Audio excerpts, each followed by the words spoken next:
Udah keluar kamu? Udah. Ya, jadi eh, judul yang ini pengelolaan keuangan. Pengelolaan itu terjemahan dari manajemen, ya. Jadi manajemen keuangan. Saya diserai eh, eh, Pak Ketua, Pak Ketua, eh, Pak, aduh,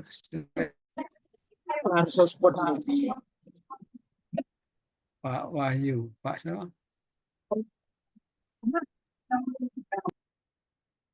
Eh, untuk menyampaikan masalah manajemen keuangan dan analisis impas. Baik, kita mulai. Eh, jadi kalau matematika itu bahasa ilmu fisika, ya. Ilmu fisika tak ada matematika lumpuh, tidak berkembang. Nah, akuntansi itu bahasa ilmu bisnis. Jadi kalau mau bisnis nggak ada akuntansi, bisnis yang sungguhan maksud saya. Kalau bisnis kecil-kecilan ya nggak perlu. Karena bisnis kecil-kecilan itu mudah. Eh, Beberapa langkah saja, beberapa catatan saja dalam setahun. Eh, Kalau bisnis yang dalam artian besar itu akuntansi. Jadi kegiatan akuntansi adalah kegiatan yang fungsinya menyediakan informasi kuantitatif mengenai keuangan sebagai hal terkait ekonomi yang digunakan untuk mengambil keputusan ekonomi. Itu akuntansi. Jadi kalau kita punya uang kemudian Apa yang bikin usaha, ya, eh, sarana pelayanan kefarmasian paling paling ke, paling kecil itu apotek. Apotek itu definisinya aja udah tempat apoteker melakukan praktek kefarmasian. Oke. Nah, kalau ekonomi itu ilmu sosial yang mempelajari kegiatan manusia berkaitan dengan aktivitas produksi, distribusi, dan konsumsi. Ini diterapkan ke farmasi juga udah klop, ya. Obat diproduksi di pabrik, kemudian didistribusikan oleh pedagang besar farmasi dan dikonsumsi oleh masyarakat melalui pelayanan kefarmasian, baik di puskesmas, rumah sakit, maupun di apotek ataupun klinik, gitu. Ya, seperti itu. Terus kita agak cepat karena diburu waktu. Kemudian akuntansi itu digunakan untuk menelusuri aliran uang tunai orang putih itu kan berarti dia belinya ke kita kredit. Barangnya sudah diambil, uangnya belum dibayar. Nah, itu bisa ditelusuri melalui akuntansi ini. Terus menentukan profitabilitas, level keuntungan. Jadi mau level keuntungan 10% per item atau 20% per item bisa diterapkan. Atau bahkan bisa dibedakan, misalkan obat eh, bebas itu bebas tanpa resep maksudnya, ya, atau over the counter itu 10%. Obat pakai resep itu 25%. Obat yang menggunakan menggunakan obat-obat yang jarang, yang slow moving itu dikenakan keuntungan 25%. Atau bahkan consumer good, ya. Eh, Barang-barang yang dikonsumsi masyarakat setiap saat, setiap hari, gitu. Seperti sabun mandi, pasta gigi itu kita cuma mengambil 5% juga bisa. Nah, jadi eh, bisa disetel seperti itu. Kemudian akuntansi juga memahami laporan keuangan. Ini penting untuk memahami perputaran uang. Jadi kalau ada kita bekerja sama dengan pengusaha banyak duit, Nah, nggak tahu duitnya mau dikemanakan, terus dia menghubungi kita untuk coba eh, tolong buka apotek, pembiayaannya saya yang mengadakan. Nah itu udah jalan setahun, dia melihat saldo kas yang tadinya dia store untuk modal itu 100 juta, kenapa ini tinggal 10 juta gitu. Kita harus pandai menjawab.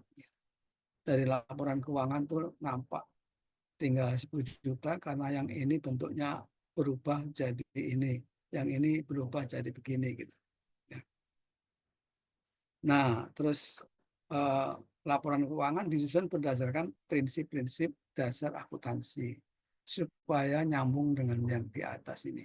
Apa yang diinginkan bisa dipenuhi.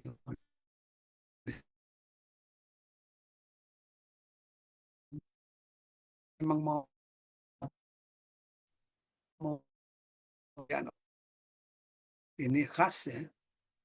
Kemudian eh, persediaan obat-obatan itu dikelompokkan dalam sebuah kelompok barang-barang yang disebut aktiva. Kenapa aktiva? Karena segala sesuatu yang dimiliki oleh bisnis itu dapat digunakan untuk menambah pendapatan. Makanya disebut aktiva. Dia aktif bergerak, aktif berubah-ubah. Setiap pergerakan, setiap perubahan menghasilkan penambahan pendapatan. Gitu.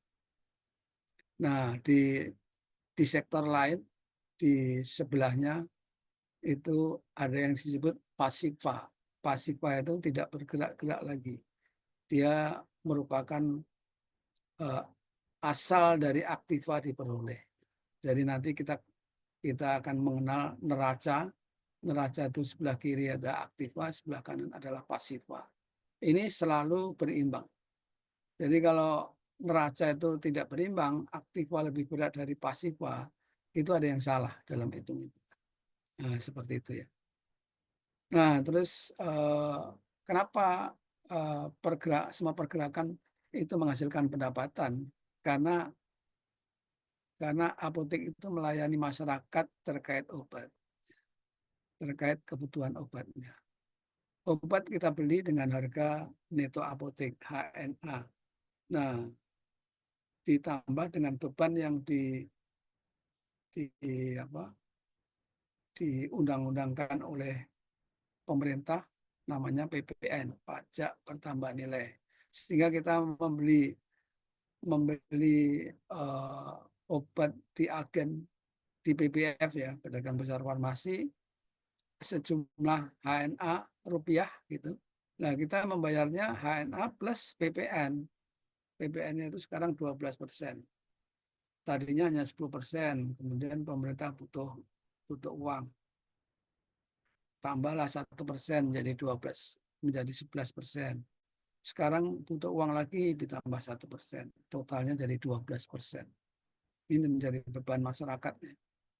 Nah, yang HNA plus PPN ini akan dibayar oleh konsumen sebesar harga jual apotek.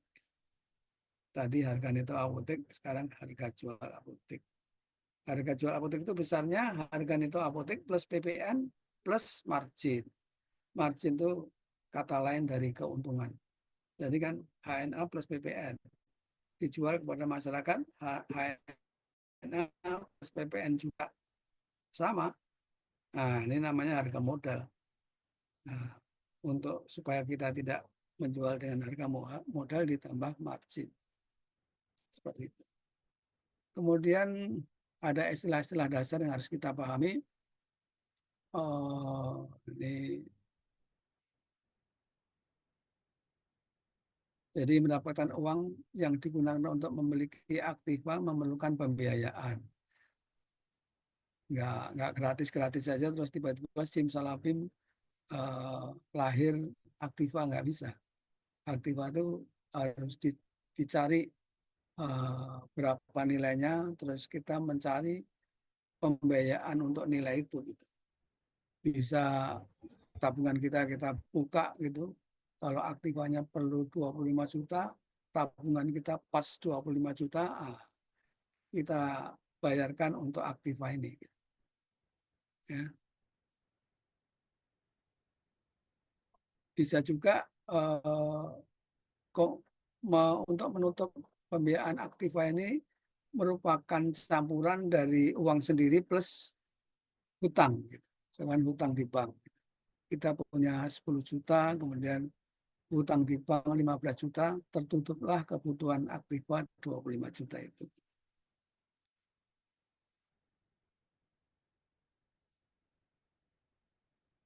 Jadi kita sudah paham bahwa sumber-sumber pembiayaan untuk pengadaan Aktiva itu bisa eh, melalui hutang sebagian yang pada akhirnya disebut dengan kewajiban. Hutang itu sama dengan kewajiban karena memang wajib dibayar. Kombinasi dengan modal sendiri. Seperti itu. Nah ini istilah dasar, ya, persamaan dasar akuntansi. Jadi tadi ibarat anak timbangan, ibarat timbangan sebelah kiri adalah aktiva atau harta, sebelah kanan adalah pasiva atau sumber harta. Jadi untuk membayar harta di aktiva ini mengambil dari sumber harta yang di pasiva. Nah ini masing-masing punya isi. Harta itu terdiri dari kas, obat obat-obatan atau barang dagangan, ya. Terus ada kontrak, kalau kita rumahnya masih kontrak, tokonya masih kontrak, atau kalau ini bukan kontrak, jadi tokonya itu bentuk rumah, ya nilai rumahnya aja di situ, nilai rumahnya berapa. Terus piutang, ya piutang itu kalau dalam perjalanan berkegiatan ada pelanggan kita dari perusahaan tertentu, oh, kalau ngambil obat tempat kita, tapi utang dia. Nah, dia mengatakan saya utang ya, nanti akhir bulan saya bayar sejumlah 25.000 gitu. Nah, kita punya piutang ke orang itu 25.000. Orang lain utang ke kita, namanya dia utang sama kita. Nah, kita memberi utang sama dia, kita punya piutang. Kebalikan dari utang itu piutang. Terus inventaris. Jadi buka apotek itu tidak cukup hanya obat-obatan saja. Kita perlu rak, ya, perlu etalase untuk menyimpan obat-obatan itu secara sistematis sehingga gampang menyarinya kembali kalau ada yang mau beli. Ya, itu rak dan etalase. Lalu ada lagi untuk obat-obat seperti seperti uh, uh, suppositoria, akses di lemari pendingin. Nah, pendingin ini juga inventaris. Dari semua barang-barang yang digunakan untuk apotek ini. Nah, pasif isinya apa? Isinya, isinya hanya dua, kewajiban atau hutang dan ekuitas pemilik. Ekuitas pemilik ada dua, modal dan laba. Laba ditahan. Laba ditahan itu laba yang tidak diambil, sehingga laba itu menjadi penambahan modal. Seperti itu ya. Nah ini selalu balance, makanya disebut neraca. Ini disebut neraca selalu balance, sama beratnya antara pasiva dan aktiva. Kalau menjomplang gitu, aktiva lebih berat, pasti ada kesalahan hitung gitu. Seperti itu. Jadi kita lanjut. Jika kita membeli persediaan obat sebagai aktiva mengambil 10 juta dari uang sendiri. Kemudian kita utang di bank 15 juta. Maka persamaan dasar akuntansinya berubah. Obatnya tetap 25 juta karena ini yang menjadi tujuan untuk mau buka apotek, ya. Dibutuhkan obat-obatan. Nah, terus dari mana uang untuk beli obat-obatan itu? Dari pasiva. Kita lihat, ternyata dari pasiva pun ada dua macam. Ada hutang bank 15 juta dan modal sendiri tadi 10 juta. Maka kalau balance, ya. Jadi 25 juta, yang kanan jumlahnya 25 juta. ya. Lalu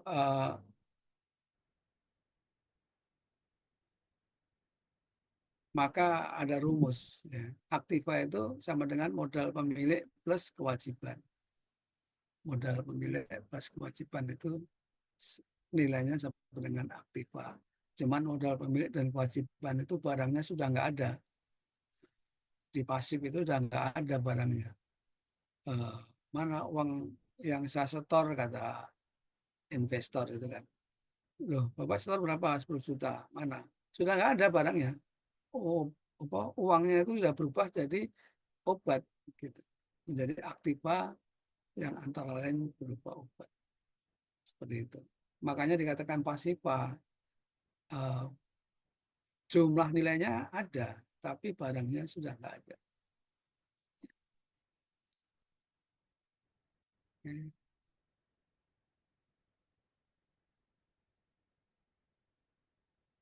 Nah,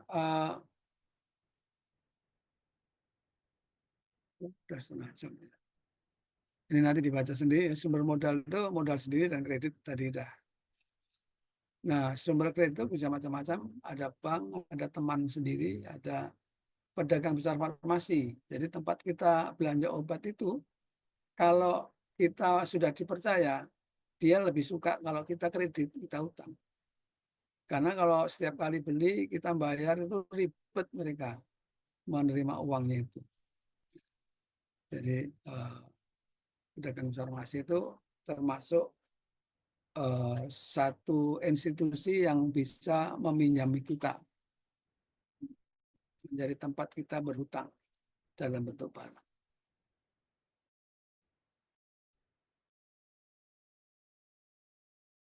Awal kita perlu modal minimal.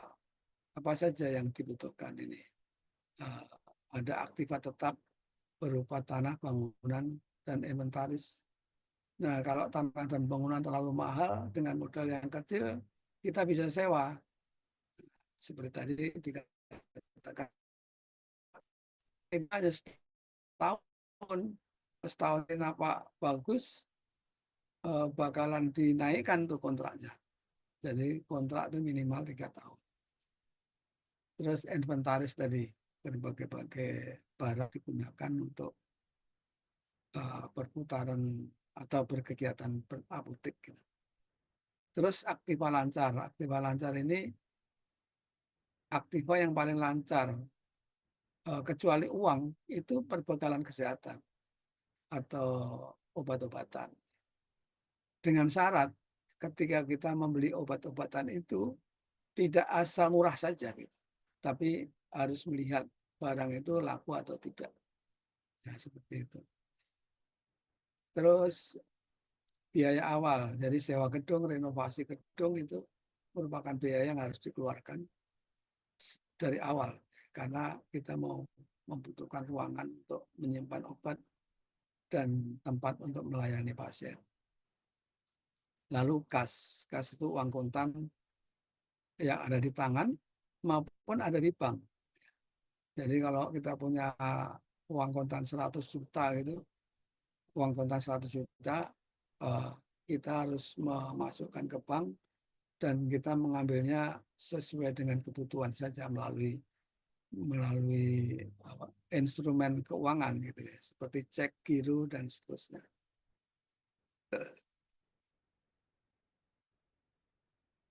Nah, terus kita harus menyelenggarakan administrasi, yaitu urusan catat mencatat, surat menyurat dan pengarsipan. Ya, catat mencatat, surat menyurat dan pengarsipan. Ini mutlak nih, catat mencatat ini mutlak karena perpajakan itu tidak mau hanya menerima laporan kita tanpa melihat catatan-catatan ini. Nah, untung saja sekarang ini kan eh, membuat laporan perpajakan itu udah bisa pakai pakai internet ya, melalui internet itu udah bisa. Nah, yang dicatat apa? Yang dicatat kegiatan sirkulasi uang dan barang ini gitu, yang di yang dicatat. Jadi kalau kita punya modal baik utang maupun modal sendiri, masukkan ke kas atau bank. Yang kas itu jumlahnya sedikit aja, entah 2 juta gitu kan. Terus selebihnya yang besar taruhkan di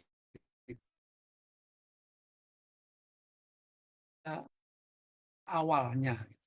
Neraca awalnya nanti kita lihat. Nah, di kas dan bank ini uangnya dibelanjakan. Dibelanjakan pertama adalah barang dagangan. Oh, tunggu. Ada yang ada pembelanjaan pertama itu harta tetap. Karena kita beli barang banyak-banyak, kalau untuk nyimpannya nggak ada, repot. Nanti repotnya itu mencarinya kembali yang sulit.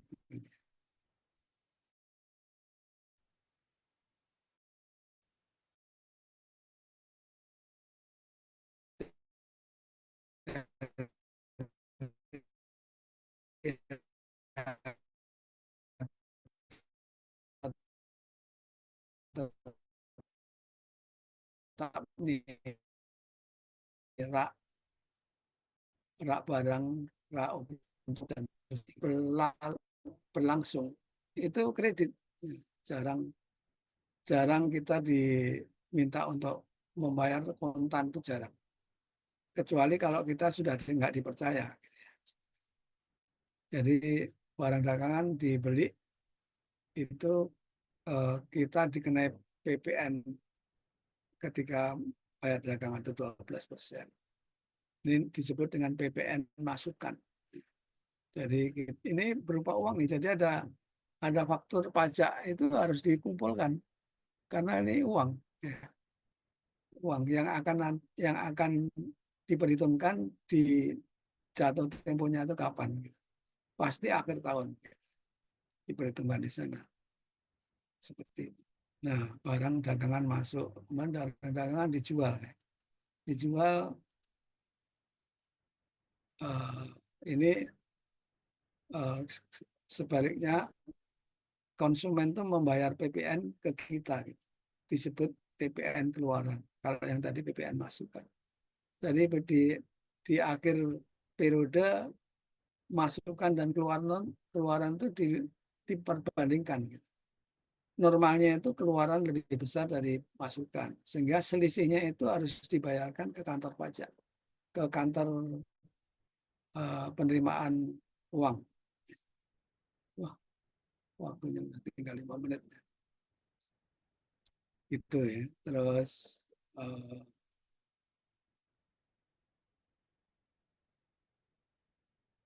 nah, kalau belinya itu hutang, umumnya nanti begitu, itu eh, timbullah hutang di sini. Jadi semua perubahan uang, pergerakan uang itu semuanya dicatat dalam buku buku besar, ya. Terus penjualan itu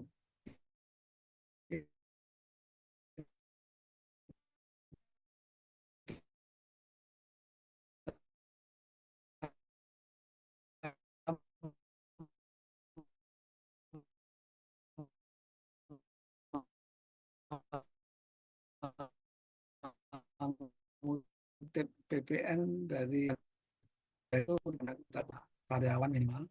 Terus laba itu mula-mula laba kotor, ya. Laba kotor eh, ketika kita keluarkan biaya menjadi biaya laba bersih, gitu. Nah, laba bersih ini yang bisa kita simpan di kas bank lagi, atau misalkan di akhir tahun akhir tahun itu eh, yang muncul duluan itu akhir tahun bisa kita mengembalikan modal kalau kita di awalnya utang. Contohnya utang di bank tadi dikembalikan supaya supaya beres, ya. Karena utang itu tidak enak. Aduh.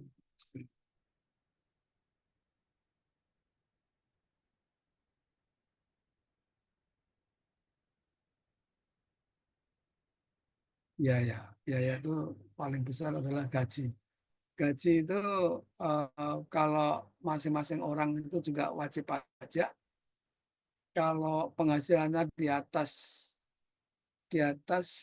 PTKP, penghasilan tidak kena pajak, maka kelebihannya itu dikenakan pajak. Dikenakan pajak namanya PPh pasal 21. Ini kewajiban kita setor ke kas negara. Meskipun pajaknya karyawan, tapi yang kita mempunyai kewajiban untuk setor ini. Gitu ya. Terus ada pajak PPh pasal 2 itu pajak keuntungan kita. Kalau kita nggak untung ya nol. Ya. Tapi kalau ada keuntungan merupakan objek pajak, pajaknya diatur pada pasal 25. Terus kalau masih ada sisa lagi, kita bisa bagi laba dengan partner kita gitu. Kalau enggak ya udah ini menjadi laba kita yang bisa ditanamkan kembali sebagai modal untuk memperbesar kegiatan apotek kita. Nah, terus kalau masih ada lagi ya kita mulai mengembalikan modal. Nah, terus ada satu lagi, harta tetap ini kan digunakan untuk berusaha. Jadi karena digunakan untuk berusaha, lama-lama usang. Lama-lama usang, makin lama nilainya makin turun. Maka terhadap harta ini diberlakukan prinsip penyusutan. Setiap tahun ada penyusutan harta itu umumnya 10%. Jadi tergantung dari jenis barangnya ya. Kalau di apotek itu barang-barang harta tetap ini nilainya 10%. Itu penyusutan. Bisa untuk mengurangi eh, berapa besar pajak kita gitu. Jadi ini sama dengan pajak yang dibayar di muka. Belum dihitung tapi kita sudah bayar. Nah, pada saatnya nanti diperhitungkan di belakang. Baik, ini waktunya udah habis. Nah, kira-kira eh, administrasi itu diselenggarakan untuk catat mencatat, surat menyurat dan pengarsipan. Ada ada beberapa perangkat eh, peralatan yang harus disediakan, buku-buku untuk yang di bawah ini, terus belangko-belangko untuk yang di bawah ini, dan ada pengarsipan untuk dokumen-dokumen di bawah ini. Eh, ini contoh pembukuan, contoh ya, jadi kreasi masing-masing. Ya, yang jelas ini catatan yang diperlukan untuk membuat laporan keuangan.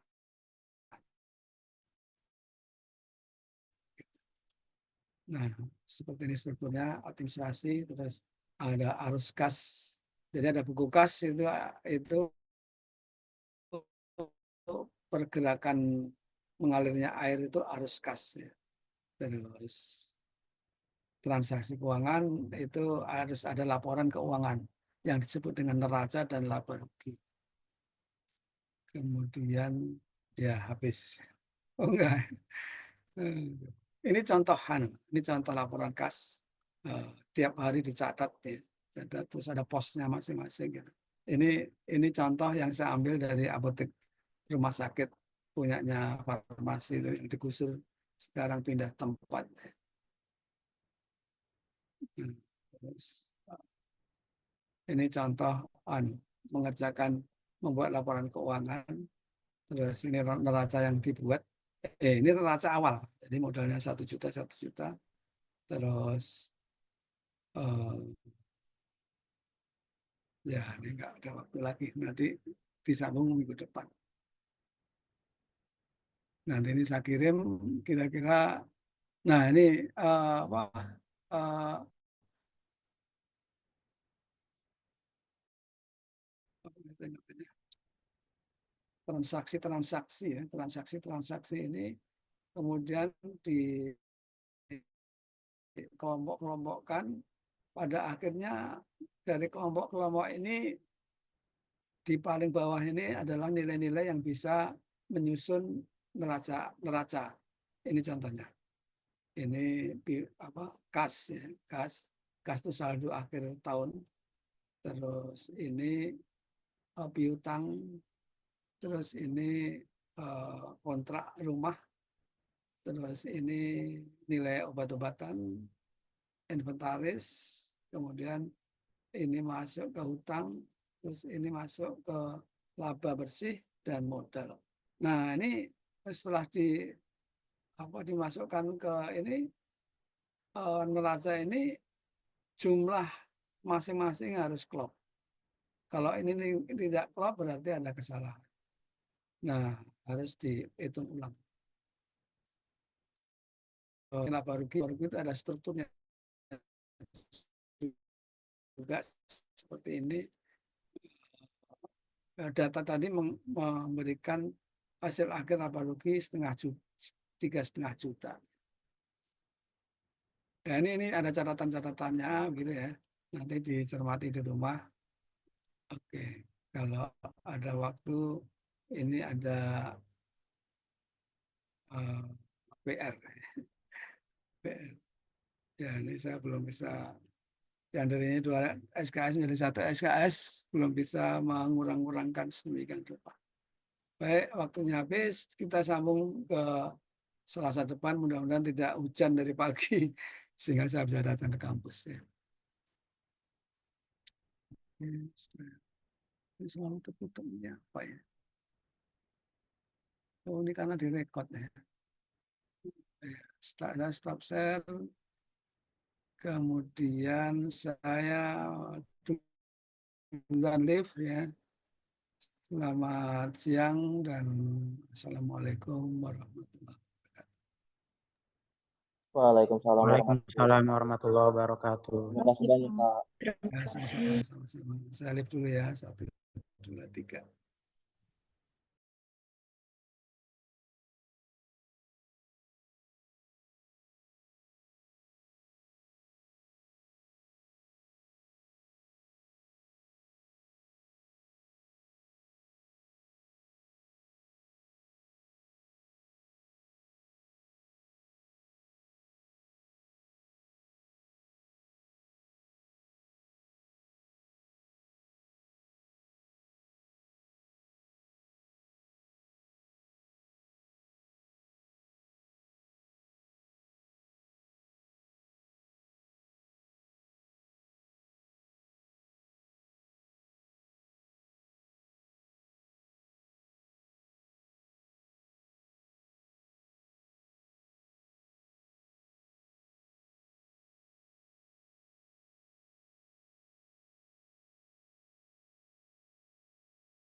Moni